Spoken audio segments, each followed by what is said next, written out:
So অনেকে আমাকে জিজ্ঞেস করো যে আম, আমি অনেক প্রোডাক্টের নেগেটিভ রিভিউ দিয়ে এগুলো আবার ইউজ কেন করি।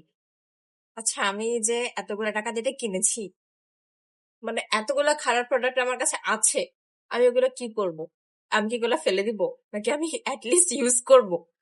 মানে আমি না বুঝি না যে মানে যতগুলো না আমার সাবস্ক্রাইবার তার থেকে বেশি মনে হয় আমার মেকআপ প্রোডাক্ট, মানে আমার মেকআপ রিলেটেড যতটা ফলোয়ার তার থেকে বেশি আমার মেকআপ প্রোডাক্ট আছে। মানে এগুলো মানে যেটা ভালো এটা ভালো, এটা তুমি ভালো বলবোই, আর যেটা খারাপ এটা তুমি খারাপ বলবোই। এখন এমনিতেই পড়ালেখা করতে যে আমার কাছে লাগে যে আমি আমার বাপের এতগুলো টাকা নষ্ট করেছি, আমি আমার বাপের একটা লস প্রজেক্ট, নিজেকে একটা মানে কি বলবো প্রোডাক্ট হিসেবে দেখলে আমি একটা বাপের লস প্রজেক্ট। এখন আমি তো চাইবোই না যে আমি এতগুলা টাকা আমার বাপের আরো খরচ করে যে আমি মেকআপ গুলা কিনেছি এগুলা যেন পরে পরে এক্সপায়ার না হয়।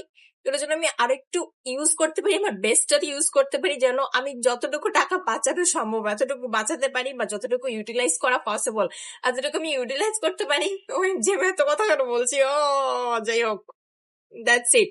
আমাকে ইউজ করতে হবে, আমি ফেলে দিতে পারবো না, that's I am using it before it gets expire, you know, that's the thing.